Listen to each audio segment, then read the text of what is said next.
Professora Carol, não sai daqui não. Vamos dar um salto da Argentina para a Venezuela? Neste domingo, os venezuelanos vão às urnas para um plebiscito que pode aumentar e muito a extensão do país. O presidente Nicolás Maduro quer aprovação popular para anexar mais da metade do território da vizinha Guiana. Trata-se de uma disputa que se arrasta por séculos, mas que ganhou força mais recentemente por causa do petróleo. O Brasil acompanha com preocupação as tensões entre Venezuela e Guiana pela disputa territorial conhecido como Essequibo. A embaixadora Gisela Maria Figueiredo, secretária para a América Latina e Caribe do Itamaraty, disse esperar que a América do Sul permaneça em um ambiente de paz e cooperação, mediante tantos conflitos armados pelo mundo. Na linguagem diplomática, a mensagem da chancelaria brasileira é que o governo do presidente Lula observa os movimentos de perto, sem a intenção de intervir num primeiro momento. Entretanto, o Exército reforçou o contingente militar em Roraima, estado que faz divisa com os dois países em tensão. Venezuela e Guiana mantêm uma disputa pelo Essequibo, um território de 160 mil quilômetros quadrados, desde o final do século XVIII. Em 2015, descobertas de ricas jazidas de combustíveis fósseis e outros recursos naturais reacenderam o interesse de Nicolás Maduro na anexação. Para conter o apetite do governo vizinho, o presidente da Guiana apresentou um plano de estabelecer bases militares no terreno em disputa. No domingo, o governo de Nicolás Maduro vai promover um referendo que pergunta aos cidadãos se apoiam a concessão de nacionalidade venezuelana aos 125 mil habitantes da região em disputa e a criação de uma nova província venezuelana chamada Guiana Essequiba. A Guiana critica a votação e espera que a disputa possa ser resolvida pela Corte Internacional de Justiça, cuja jurisdição sobre o caso do Essequibo não é reconhecida por Caracas. O presidente da Venezuela chamou o colega chefe de Estado da Guiana, Irfan Ali, de marionete dos interesses petrolíferos. Estamos, nesse momento, na União Nacional pela Recuperação da Guiana Essequiba, para parar os abusos da ExxonMobil, para parar os abusos do presidente da Guiana, que é um fantoche provocador da ExxonMobil.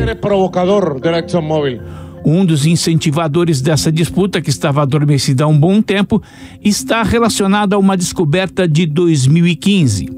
A gigante americana ExxonMobil encontrou 11 bilhões de barris de petróleo em Essequibo. Este volume de combustível equivale a 60% da reserva brasileira do pré-sal. Duas equipes do Departamento de Defesa dos Estados Unidos eram esperadas esta semana para uma visita à Guiana, justamente por causa das provocações venezuelanas. A Guiana apela para uma sentença arbitral desde 1899, que estabeleceu as fronteiras atuais, enquanto a Venezuela reivindica o Acordo de Genebra, assinado em 1966 com o Reino Unido, antes da independência da Guiana, que anulou a sentença e estabeleceu bases para uma solução negociada.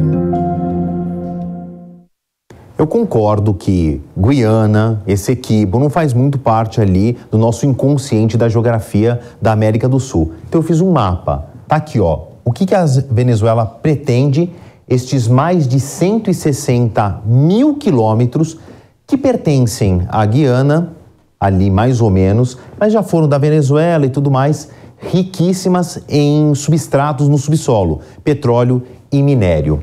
E tá aqui, ó, a razão também por essa disputa.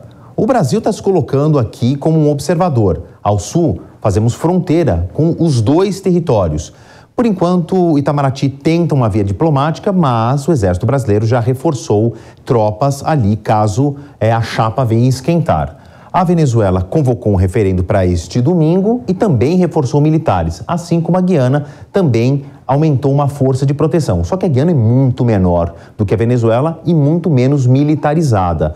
A gente tem aqui um cenário bastante complicado. E no meio do caminho, empresas americanas e inglesas que extraem o petróleo. O petróleo é valioso, mas é difícil de tirar da terra. Então, americanos e ingleses, a mais de um século, tem essa tecnologia e vem explorando aqui o Essequibo. Feito isso, eu volto a falar com a professora Carol. Professora Carol, a gente está conversando aqui no final de semana, mas na sexta-feira, uma derrota para Nicolás Maduro, presidente, como preferem chamar alguns, ditador da Venezuela, quando a corte de Haia disse: não, Maduro, você não pode fazer referendo e não pode pegar um pedaço do Essequibo aí para você, não. Como é que ele fica? A senhora acha que ele banca ou não? Essa é uma pergunta difícil da gente responder, porque são muitas as variáveis, né, que influenciam nesse referendo, né? A gente sabe que a consulta popular por si só, ela não tem um caráter vinculante, então mesmo que a população venezuelana, e provavelmente vai indicar isso, né, pelo que a gente tem visto das sondagens, concorde que esse território pertence historicamente à Venezuela e deveria fazer parte do seu território de maneira oficial, né? Inclusive aqui um parênteses, nós que já estivemos lá, né, Favalli, a gente sabe que os venezuelanos tendem a ser muito nacionalistas, e quando eles estudam na escola o mapa da Venezuela, essa faixa já aparece como sendo deles, né? Não aparece como você nos mostrou aí, em conflito, rasurada, né? Não tá exato, rasurada. Então a gente tem essa identidade nacional ligada a esse território, eles acreditam que esse território é deles, então possivelmente o referendo vai indicar algo nesse sentido, né? As pessoas que estão dispostas a votar entendem que esse território é deles, mas na prática isso não significa que a Venezuela vai automaticamente anexar, porque isso tem que acontecer considerando muitos cálculos, né? Então é claro que a gente está falando de uma força militar da Venezuela muito maior, né? Então é uma relação bastante assimétrica em relação à Guiana, mas nós também estamos falando de um terreno que não é fácil de invadir, né? A gente olhando no mapa, às vezes não consegue ter a dimensão de que na prática aquela região é uma região de selva muito densa, então uma invasão territorial, né, por terra mesmo, né, seria muito difícil, inclusive, né, dizem que as melhores estratégias seria se passasse pelo território brasileiro, que é algo também que seria muito complicado colocar o Brasil no meio desse caldo, né? Por isso que o Itamaraty também está tendo todo esse cuidado aí de evitar que esse conflito se escale para, de fato, chegar, né, enfim, a uma solução violenta, que é o que ninguém quer. Então tem essa questão, tem o apoio militar que os Estados Unidos já sinalizaram que podem dar à Guiana, então isso pode, de alguma maneira, trazer um outro contrapeso para essa assimetria da Guiana em termos militares, e tem o fato de que hoje a Venezuela conseguiu levantar algumas das sanções econômicas que ela tinha impostas pelos Estados Unidos e por outros atores internacionais. Então, fazer algum movimento nesse sentido, né, de ir contra esses interesses, pode também comprometer esse pequeno respiro que o governo Maduro teve nesses últimos meses com o levantamento dessas sanções. Então, não é um cálculo fácil de ser feito.